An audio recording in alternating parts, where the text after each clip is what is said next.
പരിശുദ്ധ അമ്മയുടെ പ്രത്യക്ഷയുടെ സാക്ഷിയായി ഈ അൾത്താരയിൽ നിൽക്കുവാനായിട്ട് ഭാഗ്യം ലഭിച്ച എന്നെയും എൻ്റെ കുടുംബത്തെയും പരിശുദ്ധ അമ്മ നിൽക്കാൻ സഹായിച്ചതിനെ ഓർത്ത് പരിശുദ്ധ അമ്മയോട് നന്ദി പറയുന്നു. എൻ്റെ പേര് ഷീബ വർഗീസ്. ഞാൻ കറൂറ്റി അടുത്ത് മാമ്പറ എന്ന സ്ഥലത്തു നിന്നാണ് വരുന്നത്. എൻ്റെ ഇടവക മാമ്പറ സെൻറ്റ് ജോസഫ് ദേവാലയമാണ്. ഇത് എൻ്റെ മകള് വർഷ വർഗീസ്.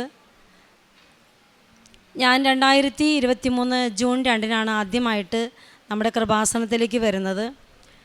ഞങ്ങൾ ഒരു വെക്കേഷൻ സമയത്ത് ഇവിടെ ആലപ്പുഴയിൽ ടൂറിനായിട്ട് ഞങ്ങളുടെ ഫാമിലി ഒരുമിച്ച് പോകുന്ന സമയത്ത് ഇവിടെ ഒരുപാട് ആളുകൾ കൂടി നിൽക്കുന്നതായിട്ട് ഞങ്ങൾ കണ്ടു.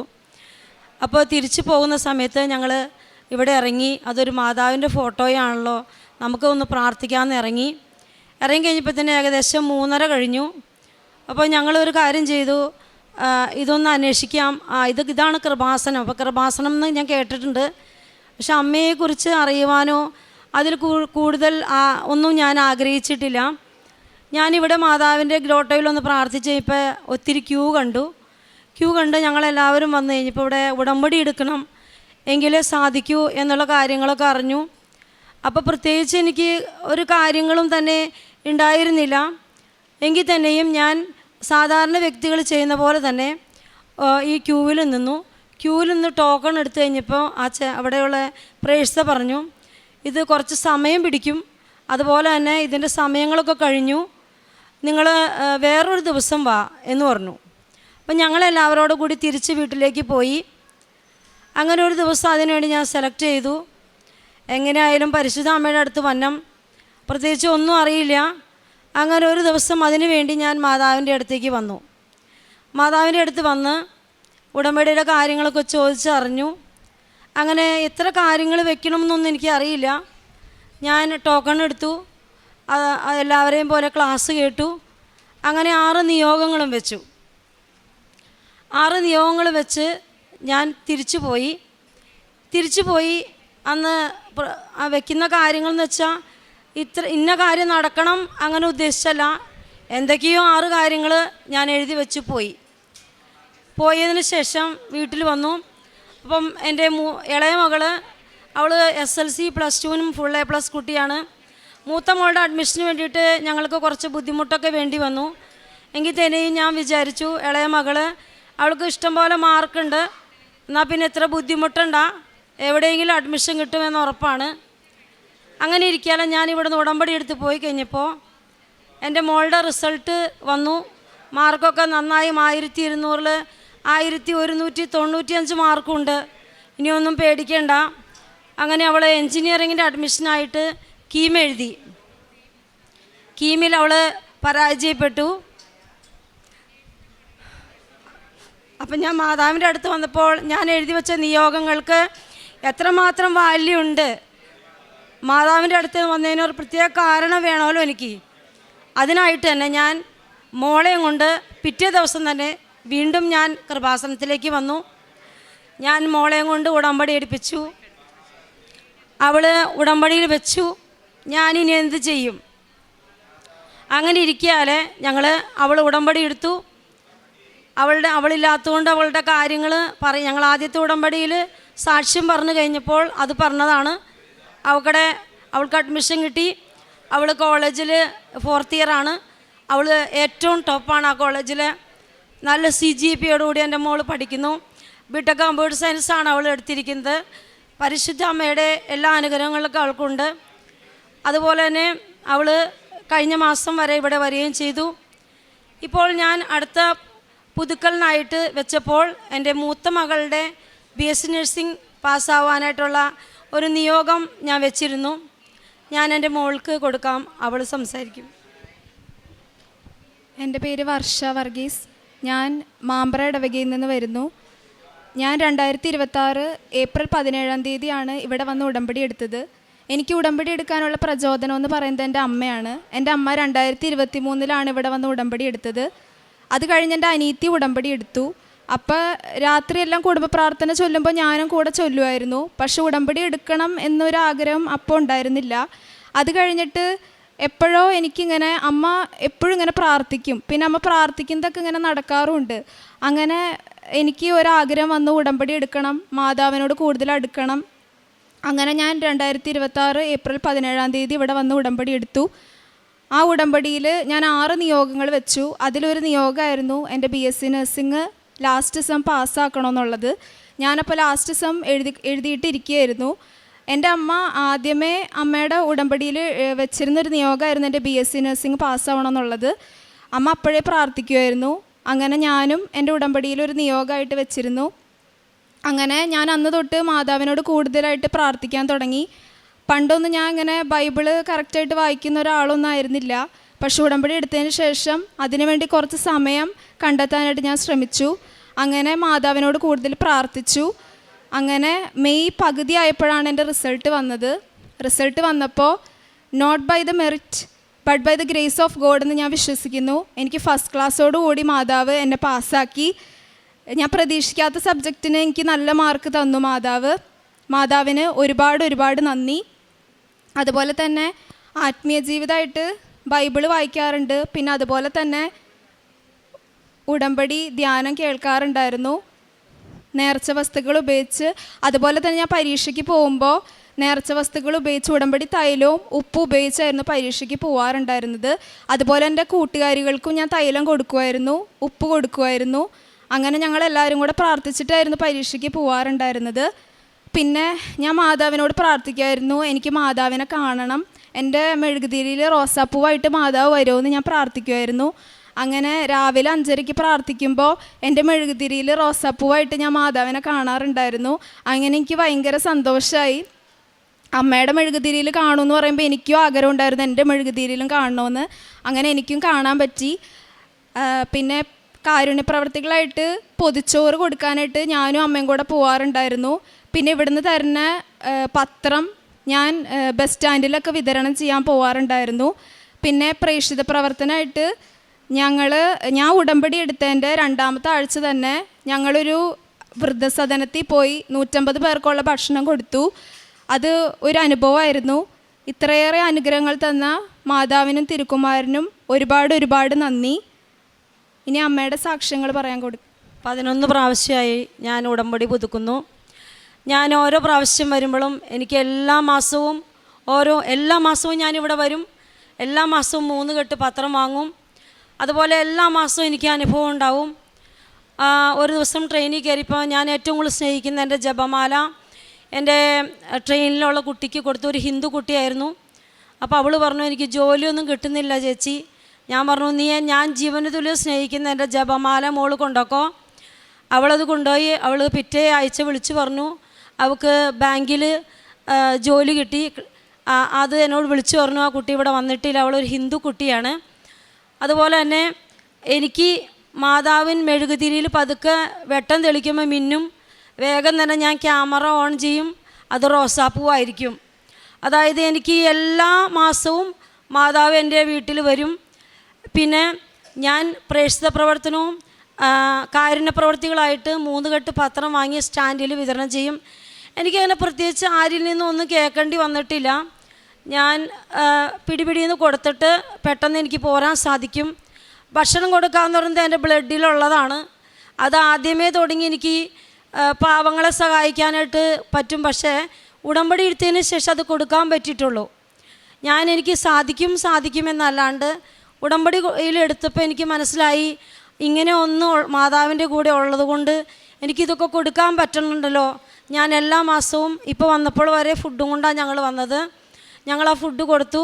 പിന്നെ മിക്കപ്പോഴും എനിക്ക് തോന്നാണ് ഇന്നെനിക്ക് ഫുഡ് കൊടുക്കണമെന്ന് നോക്കിയാണെങ്കിൽ ഞാൻ വേഗം തന്നെ പഴം വാങ്ങും, മുട്ട വാങ്ങി പുഴുങ്ങി ഞങ്ങൾ വണ്ടിയിൽ കൊണ്ടുപോയി രാത്രിയാവുമ്പോൾ എല്ലാ സ്ഥലങ്ങളിലും കൊടുക്കും.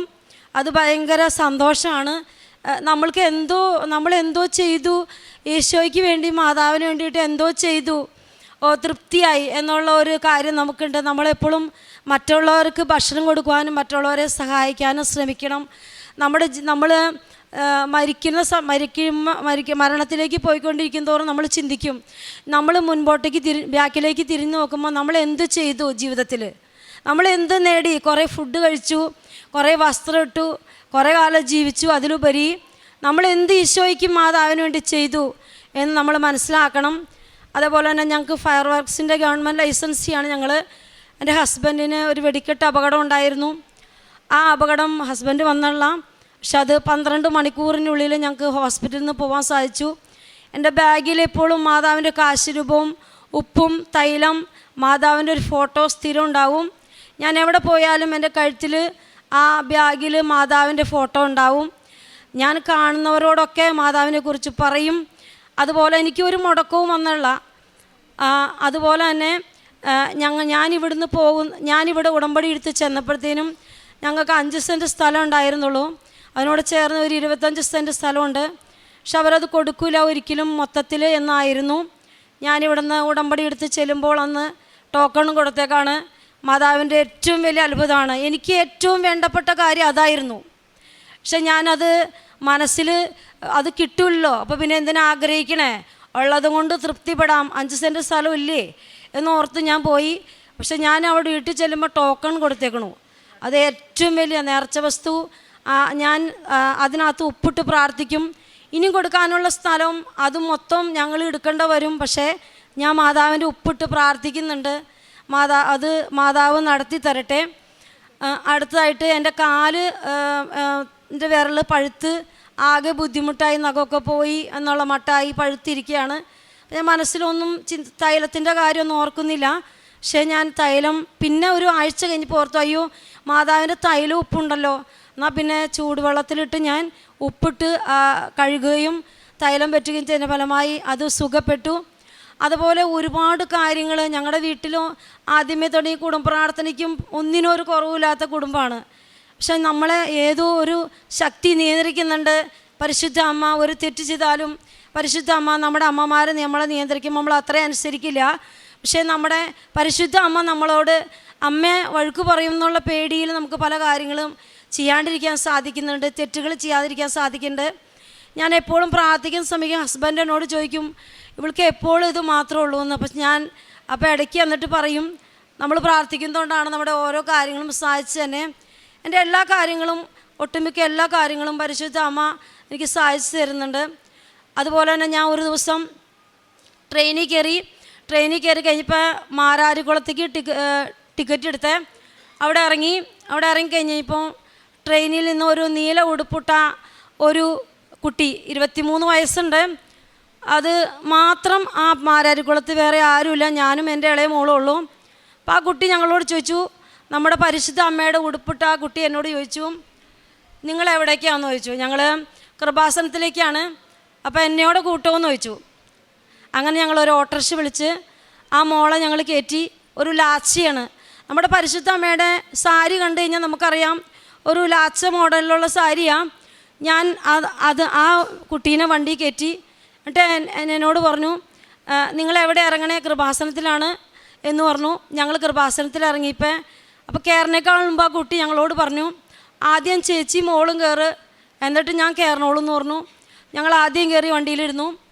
അറ്റത്തായിട്ട് ആ കുട്ടി ഇരുന്നു.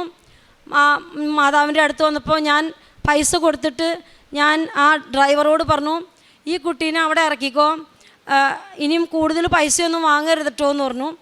അപ്പോൾ ഞാൻ ആ കുട്ടീനെ ശ്രദ്ധിക്കുന്നില്ല, നീല ഉടുപ്പ് മാത്രം ഞാൻ ശ്രദ്ധിച്ചുള്ളൂ. പക്ഷെ മാതാവ് ഇവിടെ വന്ന് ഓട്ടോറിക്ഷയിലേക്ക് നോക്കിയപ്പോൾ നമ്മുടെ പരിശുദ്ധ അമ്മയാണ് ആയിരിക്കുന്നത്. നമ്മുടെ അമ്മ തന്നെ പരിശുദ്ധ അമ്മയോട് അത്രമാത്രം സൗന്ദര്യമുള്ള എൻ്റെ മുഖത്തേക്ക് ചിരിച്ചു. ഞാൻ പോന്നു. എനിക്കറിയില്ല പരിശുദ്ധ അമ്മയാണോ എന്താണെന്നൊന്നും എനിക്കറിയില്ല. രാത്രി 11:30 ഞാൻ ഒരു ഉറക്കത്തിലേക്ക് പോയപ്പോൾ പെട്ടെന്ന് എൻ്റെ മനസ്സിലേക്ക് വന്നു, ഞാൻ ആ പരിശുദ്ധ അമ്മയായിരുന്നു എന്ന്. അപ്പം ഞാൻ മനസ്സിലോർത്തു, ദൈവമേ എനിക്ക് ഒന്നോടെയും കാണാമായിരുന്നു, കുറച്ച് കാര്യങ്ങൾ സംസാരിക്കാമായിരുന്നു എന്ന് ഞാൻ ഓർത്തു. പക്ഷെ ഒരിക്കലും സാധിച്ചില്ല. ഞാൻ വേഗം എൻ്റെ സഹോദരിമാർക്കും ഗ്രൂപ്പിൽ മെസ്സേജ് ഇട്ടു, ഞാനിന്ന് പരിശുദ്ധ അമ്മേനെ കണ്ടു. എൻ്റെ മക്കളോടും പറഞ്ഞ് ഞാൻ പരിശുദ്ധ അമ്മേനെ കണ്ടു. പക്ഷേ ഇപ്പോഴും എനിക്ക് സങ്കടമായേക്കാണ്. എനിക്ക് എന്തെങ്കിലുമൊക്കെ സംസാരിക്കാമായിരുന്നു, അത് ഉറപ്പാണ്, അത് പരിശുദ്ധ അമ്മ തന്നെയായിരുന്നു. ആ പരിശുദ്ധ അമ്മേനെ കാണാനും പറ്റി, സുഗന്ധാഭിഷേകം കിട്ടി. ഞാൻ ഒരു ദിവസം കിടന്നുറങ്ങുമ്പോൾ എൻ്റെ മുറിയിൽ നിറച്ച് മുല്ലപ്പൂവിൻ്റെ സുഗന്ധം. ഞാൻ ശ്വാസം മുട്ടി വാതിൽ തുറന്നു അവിടെയൊക്കെ നോക്കി, ഒരു പെർഫ്യൂമോ ഒന്നുമില്ല. പരിശുദ്ധ അമ്മയുടെ സുഗന്ധം ആ മുറിയിൽ എനിക്ക് ശ്വാസം മുട്ടി അത്രയും സുഗന്ധമായിരുന്നു. ഞാൻ വാതിൽ തുറന്നതിന് ശേഷമാണ് എനിക്ക് ആ സുഗന്ധത്തിൻ്റെ കാഠിന്യം കുറയാൻ സാധിച്ചത്. അങ്ങനെ ഇപ്പോഴും മാതാവിൻ്റെ എല്ലാ കാര്യങ്ങളും എനിക്ക് കിട്ടുന്നുണ്ട്. എൻ്റെ ഇത് കണ്ടിട്ടാണ് എൻ്റെ മക്കൾ 2 പേരും ഉടമ്പടി എടുത്ത്. ഞാൻ പറഞ്ഞു, നിങ്ങൾക്ക് എന്തെങ്കിലും സ്പെഷ്യലായിട്ട് കാര്യങ്ങൾ സാധിക്കണമെന്നുണ്ടെങ്കിൽ പരിശുദ്ധ അമ്മയുടെ അടുത്തേക്ക് പോയാൽ മതി. അങ്ങനെ ഇളയ മോൾ ആദ്യം ഉടമ്പടി എടുത്തു, അവൾക്ക് അഡ്മിഷനും കിട്ടി. അവൾ കഴിഞ്ഞ മാസം ഇവിടെ വരുമ്പോൾ എന്നോട് പറഞ്ഞു, അമ്മച്ചി നിങ്ങളുടെ പൈസയൊന്നും വേണ്ട, ഞാൻ എൻ്റെ സ്വന്തം പൈസയും കൊണ്ട് ഞാൻ 1 മാസം വരും. ഓക്കെ, അവൾക്കൊരു ട്യൂഷൻ കുട്ടീനെ കിട്ടി, +2. അവളുടെ 1200 രൂപ അവൾക്ക് ഫസ്റ്റ് മാസം കിട്ടിയ പൈസയും കൊണ്ടാണ് അവൾ കഴിഞ്ഞ മാസം മാതാവിൻ്റെ അടുത്ത് വന്നത്. മാതാവിൻ്റെ അടുത്ത് വന്നപ്പോൾ അവൾ പറഞ്ഞു, ഞാൻ മാതാവിനുള്ളത് ആദ്യം അവൾ നേർച്ചയിട്ടു, പിന്നെ ഫുഡും ഞാൻ കൊടുത്തു വിട്ടു. അവൾക്ക് 6 പൊതി ഫുഡ് അതെല്ലാം കൊടുത്തതിന് സന്തോഷവതിയായിട്ട് പോണേ. ഇപ്പോൾ അവൾ ഭയങ്കരമായിട്ട് ബൈബിൾ വായിക്കുകയാണ്, സാക്ഷ്യം കേൾക്കാണ്, കൂടുതൽ ഫോണിൽ കോൺസെൻട്രേറ്റ് ചെയ്യുകയാണ്. ഒത്തിരി മാറി. എൻ്റെ 2 മക്കളും പ്രാർത്ഥനയിലും മറ്റുള്ളവർക്ക് വേണ്ടി പ്രാർത്ഥിക്കാനാണ് എനിക്ക് ഏറ്റവും ഇഷ്ടം. അതൊരു കണ്ടൻ്റാണ്. അതായത് മറ്റുള്ളവർക്ക് വേണ്ടി പ്രാർത്ഥിക്കുമ്പോൾ പെട്ടെന്ന് കാര്യങ്ങൾ നടക്കുന്നുണ്ട്. മറ്റുള്ളവർ പ്രാർത്ഥന സഹായം ചോദിക്കുമ്പോൾ ഞാൻ ആദ്യം അവർക്ക് വേണ്ടി പ്രാർത്ഥിക്കും. അപ്പം നമ്മുടെ കാര്യങ്ങൾ പെട്ടെന്ന് നടക്കുമല്ലോ. മറ്റുള്ളവർക്ക് വേണ്ടി പ്രാർത്ഥിക്കാനാണ് ഏറ്റവും കൂടുതൽ ശ്രമിക്കാറുള്ളത്. പിന്നെ നമ്മുടെ അച്ഛൻ പറഞ്ഞ പോലെ ജപമാല റാലിയിലുള്ള ഞാൻ ആ QR കോഡ് സ്കാൻ ചെയ്തിട്ട് കഴിഞ്ഞ മാസം വരെ ഞാനൊരു നിശ്ചിത പൈസ ഞാൻ മാതാവിന് എൻ്റെ QR കോഡിൽ സ്കാൻ ചെയ്ത് ഇടുന്നുണ്ട്. അടുത്ത ജപമാല റാലി വരെ ഞാനതിടും, തുടർന്നും ഇടും. എന്നും ഞാനത് QR കോഡ് സ്കാൻ ചെയ്ത് എല്ലാ മാസവും ഒരു ചെറിയ എമൗണ്ട് ഇടുന്നുണ്ട്. ഒത്തിരി പേരെ സഹായിക്കുന്നുണ്ട്. കഴിഞ്ഞ മാസം ഞാനിവിടെ വന്നപ്പോൾ ക്യൂവിൽ ക്യാൻസർ രോഗികൾ ആരെങ്കിലും ഉണ്ടോ എന്ന് ചോദിച്ചു. അപ്പോൾ ഒരു അമ്മച്ചി കരഞ്ഞുകൊണ്ട് ഓടി വന്നു. ആ അമ്മയ്ക്ക് ഞാൻ കുറച്ച് പൈസ, ഹസ്ബൻഡ് മരിച്ചു, വീടൊക്കെ വിറ്റു, ഒരു ഷെഡാണ് പണിതിരിക്കുന്നത്. ആ അമ്മയ്ക്ക് അപ്പോൾ തന്നെ ഇത്തിരി പൈസ ഞാൻ കൊടുത്തു.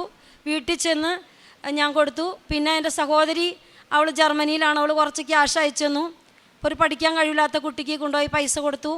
ഈ അമ്മച്ചിക്കും കൊടുത്തു പൈസ. അങ്ങനെ നമുക്ക് കണ്ടെത്താനാവും വിധം ഞാൻ എവിടെയൊക്കെ ഉള്ളതെന്ന് വെച്ചാൽ അവരൊക്കെ കണ്ടെത്തി. അവർക്കൊരു ചെറിയ എമൗണ്ട് സഹായിക്കും, വലിയ എമൗണ്ട് ഒന്നല്ല കൊടുക്കുന്നത്. അത് ഞാൻ ആരോടും പറയാറില്ല, ഈവൻ ഹസ്ബൻഡ് പോലും അറിയാറില്ല. കാരണം ഞാൻ എല്ലാവർക്കും, എൻ്റെ ബ്ലഡിൽ അങ്ങനെ ഒരു ചെറുപ്പം തുടങ്ങിയിട്ടുണ്ട്. പക്ഷെ ഞാൻ ശ്രമിച്ചിട്ടില്ല എന്നവരെ. മാതാവിൻ്റെ അടുത്ത് വരുമ്പോൾ എനിക്കത് കൊടുക്കാൻ സാധിക്കുന്നുണ്ട്, നല്ല മനസ്സാവാൻ സാധിക്കുന്നുണ്ട്. ഞാൻ നിർബന്ധിച്ചിട്ടില്ല മക്കളെ, അവർ സ്വയം വന്ന് ഉടമ്പടി എടുത്തതാണ്. അവർ ഉടമ്പടിയിലാണ് ജീവിക്കുന്നത്. ഞാൻ എൻ്റെ മോള് പഠിക്കുന്നിടത്ത് ഇപ്പം 5 കാശ് രൂപവും ഉപ്പും തേനും കൊടുത്തു. എൻ്റെ മോളുടെ കൂടെയുള്ള 5 കുട്ടികളും ആ കാശ് രൂപം വെച്ച് ഇവിടെ ഇരിക്കുന്ന സമയത്ത് 5:30 അവക്കടെ ഒപ്പം പ്രാർത്ഥിക്കാൻ ഇരിക്കുന്നുണ്ട്. അങ്ങനെയൊക്കെ ചെയ്യുന്നു. എല്ലാവരോടും മാതാവിനെ കുറിച്ച് പറയുന്നുണ്ട്. എനിക്ക് നിങ്ങളോടൊരു കാര്യം പറയാനുണ്ട്. നിങ്ങളാരും വിഷമിക്കേണ്ട. പരിശുദ്ധ അമ്മയുടെ അടുത്ത് നമ്മളെല്ലാവർക്കും ഓരോ അനുഗ്രഹമെങ്കിലും മാതാവ് തരും. നിങ്ങളെ ഒന്നും കൊണ്ട് ഭയപ്പെടേണ്ട, എനിക്ക് കിട്ടിയില്ലോ. ഞാനും അങ്ങനെ വിചാരിച്ചു. പരിശുദ്ധ അമ്മയുടെ അടുത്ത് വന്നാൽ എനിക്ക് എന്ത് കിട്ടി? പരിശുദ്ധ അമ്മയുടെ അടുത്ത് വന്നിട്ട് എനിക്ക് എല്ലാം കിട്ടി. നിങ്ങൾക്കും എല്ലാം കിട്ടും. പരിശുദ്ധ അമ്മയുടെ അടുത്ത് വരുമ്പോൾ അമ്മയെക്കുറിച്ച് എല്ലാവരോടും പറയണം. വിശ്വാസമുള്ളവരോടും ഇല്ലാത്തവരോടും പറയണം. പരിശുദ്ധ അമ്മ ഒത്തിരി അനുഗ്രഹം നമ്മുടെ കുടുംബത്തിന് തരും. എല്ലാവരും മാറണം. പ്രാർത്ഥനയിൽ കൂടുതൽ ഭക്തിയായിരിക്കണം, പ്രാർത്ഥിക്കണം. ഞാൻ ബൈബിൾ വായിക്കും, പ്രാർത്ഥിക്കും, കുടുംബ പ്രാർത്ഥനയിലൊക്കെ കൂടുതൽ നേരം ചെലവഴിക്കും. ഈശോയ്ക്കും പരിശുദ്ധ അമ്മയ്ക്കും 1000 നന്ദി. ഇത്രയും പറഞ്ഞുകൊണ്ട് എൻ്റെ ധ്യാനത്തിൻ്റെ പ്രത്യേകത വെച്ചിട്ടുണ്ടെങ്കിൽ അന്ന് തന്നെ ധ്യാനം കൊടും. ഞാൻ 36 മാസത്തോടത്തോളം ആയിട്ടുണ്ടെങ്കിൽ 36 മാസവും ഞാൻ ധ്യാനം വന്ന് 12:30 ഞാൻ ഷോപ്പ് അടച്ച് പോരുമ്പോൾ ഞാൻ അതിനു വേണ്ടി ഒരു എയർപോഡ് വാങ്ങിച്ചു. 12:30 ശേഷം എൻ്റെ ചെവിയിൽ അത് പൂർത്തിയാക്കാൻ വേണ്ടി ഞാൻ ഓൺ ദ വേയിൽ അത് ചെവിയിൽ വയ്ക്കും. റോട്ടിലല്ല, തൊട്ടടുത്താണ് വീട്. അപ്പോൾ ആ എയർപോർട്ടിൽ കൂടെ ഞാൻ ആ ധ്യാനം പൂർത്തീകരിക്കും. 1 മണിക്ക് 1:05 സമയങ്ങളിൽ നമ്മുടെ ധ്യാനം തീരും. തീരെ ബുദ്ധിമുട്ടുള്ളപ്പോൾ ഞാൻ അത് സ്പ്ലിറ്റായിട്ട് ആ ദിവസം തന്നെ 2 പ്രാവശ്യമായിട്ട് കാണും. 14 സാക്ഷ്യം എല്ലാ ദിവസവും ഞാൻ കാണും. 14 ഷെയർ ചെയ്തില്ലെങ്കിലും എനിക്ക് തൃപ്തികരമായ മിക്ക സാക്ഷികളും ഞാൻ വാട്സപ്പിൽ ഷെയർ ചെയ്യും. എൻ്റെ ഷെയർ സ്റ്റാറ്റസ് എല്ലാവരും കാണാൻ. എൻ്റെ സാക്ഷ്യം കാണാമെന്ന് പറയുന്നത് എനിക്കൊരു ക്രൈസാണ്. സാക്ഷ്യം കണ്ട് എനിക്ക് ഭക്തി കുറയുമ്പോൾ ഞാൻ അപ്പം കാണുന്നത് സാക്ഷിയാണ്. സാക്ഷ്യം കാണുമ്പോൾ എനിക്ക് കൂടുതൽ പ്രചോദനം കിട്ടും, കൂടുതൽ ഭക്തി കിട്ടും, കൂടുതൽ പ്രാർത്ഥിക്കാൻ തോന്നും. സാക്ഷ്യമാണ്. നമുക്ക് സങ്കടം വരുമ്പോഴൊക്കെ നമ്മൾ സാക്ഷ്യം കാണാം. സാക്ഷ്യത്തിൽ ഒത്തിരി കാര്യങ്ങൾ നമുക്ക് അറിയാനുണ്ട്, പഠിക്കാനുണ്ട്. ചില സാക്ഷ്യങ്ങളുടെ നമ്മുടെ സാക്ഷിയുമായിട്ട് നന്നായിട്ട് യോജിക്കുന്നുണ്ട്. അപ്പം നമുക്ക് കൂടുതൽ ഭക്തി തോന്നും. പരിശുദ്ധ അമ്മയ്ക്കും തിരുക്കുമാരനും 1000 നന്ദി. റോമാക്കാർക്ക് എഴുതിയ ലേഖനം 12-11 പറയുന്നത് പോലെ തീഷ്ണതയിൽ മാന്യം കൂടാതെ ആത്മാവിൽ ജ്വലിക്കുന്നവരായി കർത്താവിനെ ശുശ്രൂഷിക്കുവാൻ. അവർ തീഷ്ണതയിൽ, ആത്മാർത്ഥതയിൽ ഈശോയുടെ അമ്മയോട് ചേർന്ന് നിന്നുകൊണ്ടാണ് ആ ദൈവ സാന്നിധ്യം അവരുടെ ജീവിതത്തിൽ അവർക്ക് മനസ്സിലാക്കാൻ സാധിക്കുന്നത്. ഉടമ്പടി മക്കളുടെ ജീവിതത്തിൽ പലപ്പോഴും പല സാക്ഷ്യങ്ങളിലും നമ്മൾക്ക് മനസ്സിലാക്കാൻ സാധിക്കുന്നുണ്ട്. മെഴുകുതിരിയിലും സുഗന്ധാഭിഷേകത്തിലും ഒക്കെ ഈശോയുടെ അമ്മയുടെയും സാന്നിധ്യം അവർക്ക് അറിയിച്ചു കൊടുക്കുകയാണ്. ഈശോയും അമ്മയും ഞാൻ നിങ്ങളുടെ കൂടെ ഉണ്ട് എന്ന്.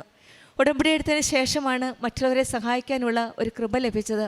അതിനുള്ള സാഹചര്യം ഒരുക്കി തന്നത് ഈശോയും അമ്മയുമാണ്. പണ്ടൊക്കെ ബുദ്ധിമുട്ടുകളുണ്ടായിരുന്നു, സാമ്പത്തിക ബുദ്ധിമുട്ടുകളുണ്ടായിരുന്നു. പക്ഷേ ഉടമ്പടി എടുത്തതിന് ശേഷം മറ്റുള്ളവരെ സഹായിക്കാനുള്ള സാമ്പത്തിക ബുദ്ധിമുട്ടുകൾ ഞാൻ ചോദിച്ചപ്പോൾ ഒന്നുമില്ല എന്നാണ് പറയുന്നത്. കാരണം ഈശോയും അമ്മയും എല്ലാം നടത്തി തരികയാണ്. മറ്റുള്ളവർക്ക് എത്രമാത്രം കൊടുക്കുന്നു അത്രമാത്രം ദൈവം അതിനനുസരിച്ച് അതിന് കൂടുതൽ ദൈവം അനുഗ്രഹിക്കുന്നുണ്ട് എന്നാണ് പറയുന്നത്. അത്രമാത്രം കൊടുക്കണമെങ്കിൽ അത്ര തീഷ്ണതയോടെയാണ് പ്രേക്ഷിത പ്രവർത്തനവും കാരുണ്യ പ്രവർത്തനവും ഒക്കെ ചെയ്യുന്നത്. തീഷ്ണതയിൽ മാന്യം കൂടാതെ ദൈവത്തെ ശുശ്രൂഷിക്കുമ്പോൾ ദൈവമെല്ലാം വാരി കൊടുക്കുന്ന ഒരു അനുഭവമാണ് ഓരോ ഉടമ്പടി മക്കളുടെ ജീവിതത്തിലെ സാക്ഷ്യത്തിൽ നമുക്ക് കാണുവാൻ സാധിക്കുന്നത്. ഓരോ പ്രാവശ്യം പ്രാർത്ഥിക്കുമ്പോഴും തെറ്റുകൾ ചെയ്യാതിരിക്കാൻ സാധിക്കുമെന്നാണ് ഉടമ്പടി പുതുക്കുമ്പോൾ പ്രാർത്ഥിക്കുന്നത്. അതുതന്നെയാണ് വിശുദ്ധിയിലേക്കുള്ള ഒരു ജീവിതത്തിൻ്റെ ഒരു പാതയാണ്, ഒരു വഴിയാണ് തുറന്നു നൽകുന്നത്. അങ്ങനെയാണ് മാരാരികുളത്ത് നിന്ന് പോന്നപ്പോൾ യാത്രാമധ്യേ ഒരു പ്രസൻസ് ഫീൽ ചെയ്ത് അത് പരിശുദ്ധ അമ്മ തന്നെയാണെന്ന് മനസ്സിലാക്കാതിരുന്ന് തിരിച്ചറിയാൻ പറ്റുക. എമ്മാഹൂസിലേക്ക് യാത്ര ചെയ്ത ശിഷ്യന്മാരുടെ കൂടെയുള്ള ഈശോയുടെ സാന്നിധ്യം പോലെ തന്നെയാണ് മാരാരികുളത്ത് നിന്ന് ഇങ്ങോട്ട് പോന്നപ്പോൾ അമ്മ കൂടെ ഉണ്ടായിരുന്ന ആ സാന്നിധ്യം എന്തോ പ്രത്യേകമായി തോന്നി. നീല സാരിയും ഒരു വ്യത്യസ്തമായ വ്യക്തിത്വമൊക്കെ കണ്ടപ്പോൾ അത് ഒരു അമ്മയുടെ ഒരു പ്രസൻസ് പോലെ തോന്നി. പക്ഷെങ്കിൽ ഒന്നും ചോദിക്കാൻ പറ്റിയില്ല. പക്ഷെങ്കിൽ അന്ന് രാത്രിയിൽ വൈകിട്ട് തന്നെ അമ്മ തന്നെ അത് വെളിപ്പെടുത്തി കൊടുക്കുകയാണ്, അത് ഞാനായിരുന്നു എന്ന്. ഈശോയും അമ്മയും കൂടെ ചേർന്ന് നിൽക്കുമ്പോഴാണ്, ഒട്ടി നിൽക്കുമ്പോഴാണ് നമുക്ക് ആ സാന്നിധ്യം മനസ്സിലാക്കുകയും അമ്മ തന്നെ അത് വെളിപ്പെടുത്തി കൊടുക്കുകയുമാണ്, അത് ഞാനായിരുന്നു എന്ന് വെളിപ്പെടുത്തി കൊടുക്കുന്നത്. നമ്മുടെ ജീവിതത്തിലും ഈശോയും അമ്മയോടും ചേർന്ന് നിൽക്കുവാനുള്ള ആ കൃപയ്ക്ക് വേണ്ടി പ്രാർത്ഥിക്കാം. യോഹന്നാൻ്റെ സുവിശേഷം 2:5 പറയുന്നത് അവൻ പറയുന്നത് പോലെ ചെയ്യുക എന്നാണ്. എല്ലാ പ്രശ്നങ്ങളിലും ബുദ്ധിമുട്ടുകളിലൊക്കെ ഈശോയോട് ചേർന്ന് നിന്ന് അവൻ പറയുന്നത് പോലെ ചെയ്യുമ്പോൾ, അതായത് ഉടമ്പടി നിബന്ധനകൾ പാലിച്ച് വിശ്വസ്തയോടെ ജീവിക്കുമ്പോൾ നമ്മുടെ ജീവിതത്തിലും ആ സ്നേഹത്തിൽ ഒട്ടി നിൽക്കുമ്പോൾ നമ്മുടെ ജീവിതത്തിലും അനുഗ്രഹങ്ങൾ വർഷിക്കുന്നതായിട്ട് നമുക്ക് മനസ്സിലാക്കാൻ സാധിക്കും. ഉടമ്പടിയിൽ നമുക്കും ഈശോയുടെ അമ്മയോട് ചേർന്ന് നിന്ന് കൂടുതൽ തീഷ്ണതയോടെ വിശ്വാസത്തോടെ നമ്മുടെ ഉടമ്പടി ജീവിതം മുന്നോട്ട് നയിക്കാം. ഷീബ വർഗീസിൻ്റെ കുടുംബത്തിന് ലഭിച്ച പ്രത്യേകിച്ചും മകൾ വർഷയ്ക്കും മൂത്ത മകൾക്കും ഈ 2 മക്കൾക്കും കിട്ടിയ അനുഗ്രഹങ്ങൾക്ക് പ്രത്യേകിച്ചും വിജയം അനുഗ്രഹിച്ച ആ ദൈവത്തിന് നമുക്ക് നന്ദി പറയാം. കാരണം എന്ന് വെച്ചാൽ അവരുടെ ആത്മീയതയിലുള്ള ആ തീഷ്ണതയിലാണ് അവർക്ക് ആ റിസൾട്ട് കിട്ടിയത്. സങ്കീർത്തനം 20:5 പറയുന്നത് നിൻ്റെ വിജയത്തിൽ ഞങ്ങൾ ആഹ്ലാദിക്കും, അങ്ങനെ ഞങ്ങളുടെ ദൈവത്തിൻ്റെ നാമത്തിൽ ഞങ്ങൾ വിജയ പതാക പാറിക്കും, കർത്താവ് നിൻ്റെ അപേക്ഷകളെ കൈക്കൊള്ളട്ടെ എന്നാണ്. നമ്മുടെ ജീവിതത്തിലും ആ വിജയ പതാകകൾ പാറിക്കുവാനുള്ള അവസരത്തിനായിട്ട് പ്രാർത്ഥിക്കാം. പ്രതിഷ്ഠീകരണത്തിന് സാക്ഷികളാക്കി നമ്മെ മാറ്റണമേ, ഉയർത്തണമേ എന്ന് പ്രാർത്ഥിച്ചുകൊണ്ടും ഷീബയ്ക്കും കുടുംബത്തിനും ലഭിച്ച എല്ലാ അനുഗ്രഹങ്ങൾക്കും നമ്മൾക്ക് കരങ്ങളടിച്ച് ദൈവത്തെ മഹത്വപ്പെടുത്താം. അത്യപൂർവ ദൈവാനുഭവങ്ങൾ ഇനി നിങ്ങൾക്കും സ്വന്തം. ഈ യൂട്യൂബ് ചാനൽ ഇതുവരെ സബ്സ്ക്രൈബ് ചെയ്തിട്ടില്ലെങ്കിൽ ഇപ്പോൾ തന്നെ സബ്സ്ക്രൈബ് ചെയ്യുക. ഈ വീഡിയോ ഇപ്പോൾ തന്നെ നിങ്ങളുടെ സുഹൃത്തുക്കൾക്ക് ഷെയർ ചെയ്തുകൊണ്ട് കർത്താവിൻ്റെ പ്രേക്ഷിതരാകുക.